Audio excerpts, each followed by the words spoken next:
அதிகாரம் 22.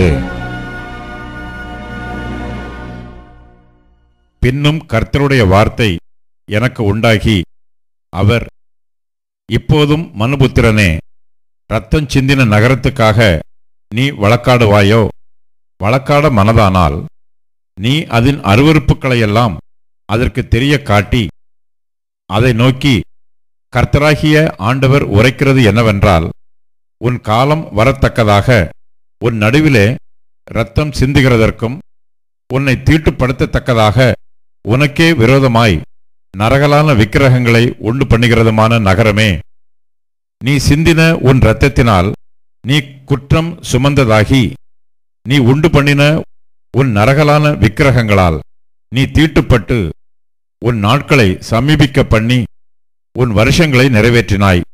ஆகையால் நான் உன்னை புறஜாதிகளுக்கு நிந்தையாகவும் தேசங்களுக்கெல்லாம் பரியாசமாகவும் வைப்பேன். உனக்கு சமீபமும் உனக்கு தூரமுமான தேசங்களின் மனுஷர் நீ அவகீர்த்தியுள்ளதென்றும் அமளி பெருத்ததென்றும் உன்னை பரியாசம் பண்ணுவார்கள். இதோ, இஸ்ரவேலின் அதிபதிகளில் அவரவர் தங்கள் புய பலத்துக்கு தக்கதாக உன்னில் இரத்தம் சிந்தினார்கள்.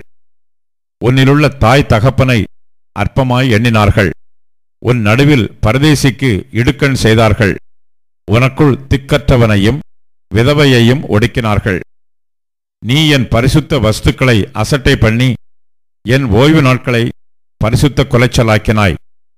இரத்தம் சிந்தும்படிக்கு அபாண்டம் பேசுகிறவர்கள் உன்னிடத்தில் இருக்கிறார்கள்.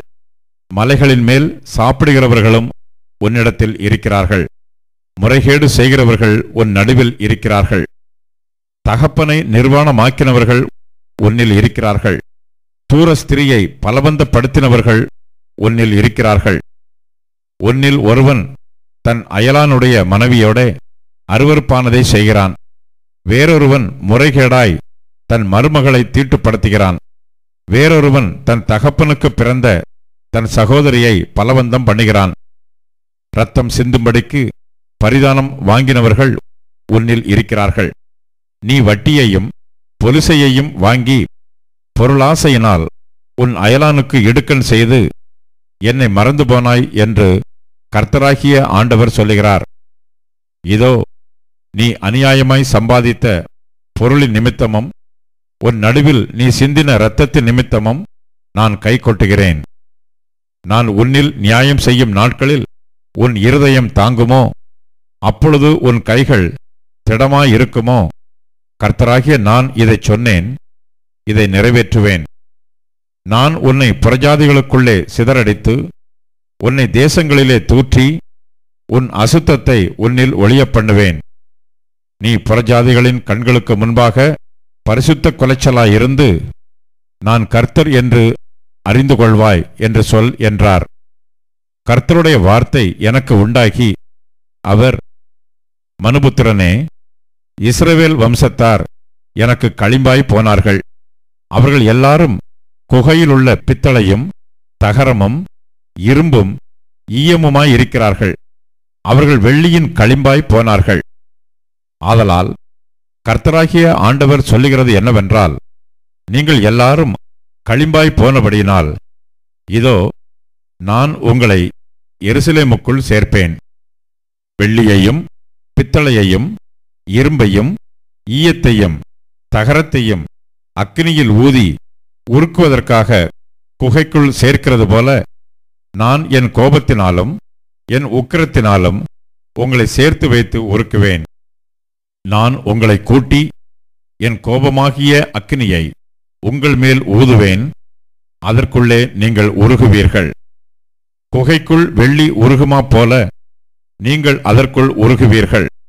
அப்பொழுது கர்த்தராகிய நான் என் உக்கிரத்தை உங்கள் மேல் ஊற்றிவிட்டேன் என்று அறிந்து கொள்வீர்கள் என்றார். கர்த்தருடைய வார்த்தை எனக்கு உண்டாகி, அவர், மனுபுத்திரனே, நீ தேசத்தை பார்த்து, நீ சுத்தம் பண்ணப்படாத தேசம், கோபத்தின் காலத்தில் மழை பெய்யாத தேசம் என்று அதற்குச் சொல்லு. அதிலுள்ள தீர்க்கதரிசிகள் அதன் நடுவில் கட்டுப்பாடு பண்ணுகிறார்கள்.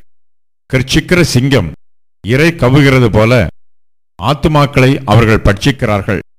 திரவியத்தையும் விலை உயர்ந்த பொருள்களையும் வாங்கிக் கொள்ளுகிறார்கள். அதன் நடுவில் அநேகரை விதவைகளாக்குகிறார்கள். அதன் ஆசாரியர்கள் என் வேதத்துக்கு அநியாயம் செய்து என் பரிசுத்த வஸ்துக்களை பரிசுத்த குலைச்சலாக்குகிறார்கள்.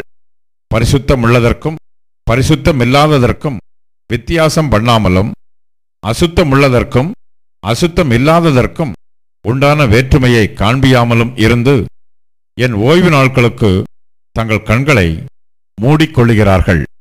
அவர்கள் நடுவிலே நான் கன ஈனம் பண்ணப்படுகிறேன். அதன் நடுவில் இருக்கிற அதன் பிரபுக்கள் இறை கவுகிற ஓநாய்களைப் போல் இருக்கிறார்கள். அநியாயமாய் பொருள் சம்பாதிக்கிறதற்கு இரத்தம் சிந்துகிறார்கள். ஆத்துமாக்களை கொள்ளையிடுகிறார்கள். அதன் தீர்க்கதரிசிகள் அபத்தமானதை தரிசித்து பொய் சாஸ்திரத்தை அவர்களுக்கு சொல்லி கர்த்தர் உரைக்காதிருந்தும் கர்த்தராகிய ஆண்டவர் உரைத்தார் என்று சொல்லி அவர்களுக்கு சாரமற்ற சாந்தை பூசுகிறார்கள். தேசத்தின் ஜனங்கள் இடுக்கண் செய்து கொள்ளையடித்து சிறுமையும் எளிமையுமானவனை ஒடுக்கி அந்நியனை அநியாயமாய் துன்பப்படுத்துகிறார்கள். நான் தேசத்தை அழிக்காதபடிக்கு திறப்பிலே நிற்கவும் சுவரை அடைக்கவும் தக்கதாக ஒரு மனுஷனை தேடினேன், ஒருவனையும் காணேன். ஆகையால் நான் அவர்கள் மேல் என் கோபத்தை ஊற்றி என் மூர்க்கத்தின் அக்கினியால் அவர்களை நிர்மூலமாக்கி அவர்களுடைய வழியின் பலனை அவர்கள் தலையின் மேல் சுமரப் பண்ணுவேன் என்று கர்த்தராகிய ஆண்டவர் உரைக்கிறார் என்றார்.